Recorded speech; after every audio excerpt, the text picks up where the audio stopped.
33वें एकता परिषद आदिवासी सांस्कृतिक कार्यक्रम में आप सभी को जोहार, अभिनंदन।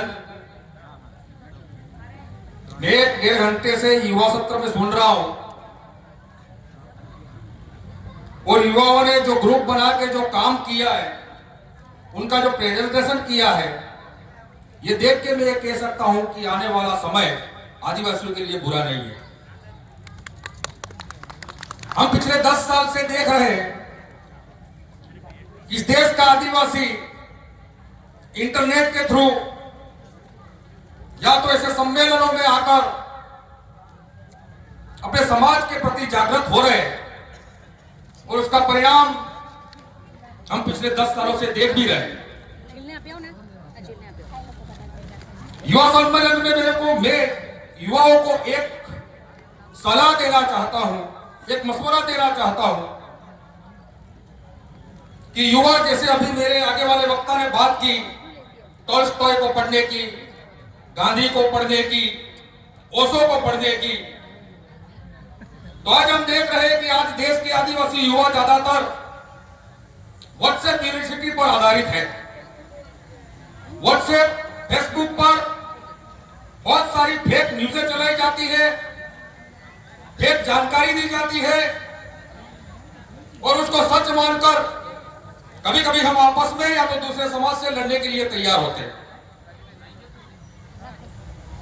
आजकल युवा पुस्तकें नहीं पढ़ रहा है। मैं युवाओं को आग्रह करूंगा कि वो पुस्तकें पढ़े, उससे जानकारी प्राप्त करें, सही जानकारी प्राप्त करें, सही इतिहास जाने और उस हिसाब से अपने जीवन को संवारे। व्हाट्सएप यूनिवर्सिटी के भरोसे रहने से अभी हम पिछले कुछ सालों से देख रहे हैं कि इस देश का समाज, अलग अलग समाज, अलग अलग धर्म के लोग आपस में लड़ रहे हैं। उसमें ज्यादातर झूठी बातें होती है, फिर भी उसमें पढ़कर, उसमें देखकर हम आपस में लड़ाई कर रहे हैं।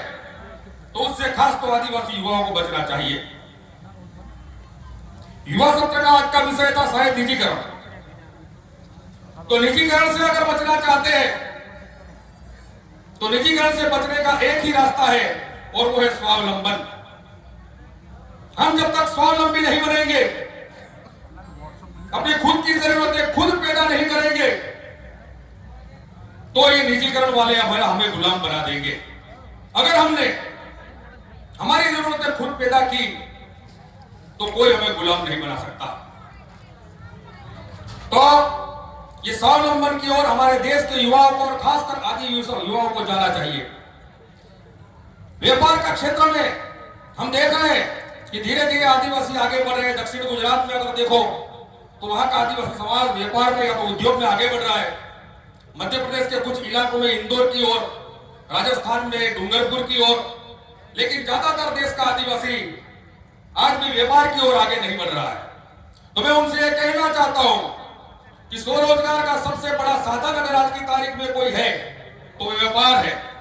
आदिवासी युवाओं को व्यापारी बनना पड़ेगा, छोटे छोटे उद्योग स्थापित करने पड़ेंगे और इसमें से बड़े उद्योगपति भी बनना पड़ेगा। क्योंकि आज अगर आदिवासियों की सबसे बड़ी कमजोरी है तो वो कमजोरी है आर्थिक। हम आर्थिक तौर पर संपन्न नहीं है और आर्थिक तौर पर अगर संपन्न होना हो तो हमें सरकारी नौकरियों के भरोसे नहीं रहना होगा। हमें अपना खुद का व्यापार, खुद का उद्योग खड़ा करना होगा। और इसी साल अभी 20-25 दिन पहले दक्षिण गुजरात में नेशनल ट्राइबल ट्रेड फेयर का आयोजन किया गया था। आने वाले साल में जब भी कहीं ये आयोजन हो तो मैं देश के युवाओं को कहना चाहता हूं, खासकर आदिवासी युवाओं को कहना चाहता हूं कि वो ट्राइबल ट्रेड फेयर में आए और हमारे आदिवासी लोग कैसे व्यापार करते हैं, कैसे छोटे छोटे उद्योग स्थापित किए हैं, कैसे बड़े उद्योग स्थापित किए हैं, कैसे आर्थिक तौर पर संपन्न हो रहे हैं, वो देखे और खुद को उस दिशा की ओर ले जाए। फिर से इस एकता परिषद में जो मैं युवा सत्र देख रहा हूं, उससे युवाओं पर मुझे उम्मीद है आने वाला समय आदिवासी समाज के लिए बहुत बड़ा है। इस आयोजन समिति ने मुझे यहां बोलने का, मेरी बात रखने का मौका दिया, इसलिए उनका धन्यवाद। जोहार, जय आदिवासी। बहुत बहुत धन्यवाद।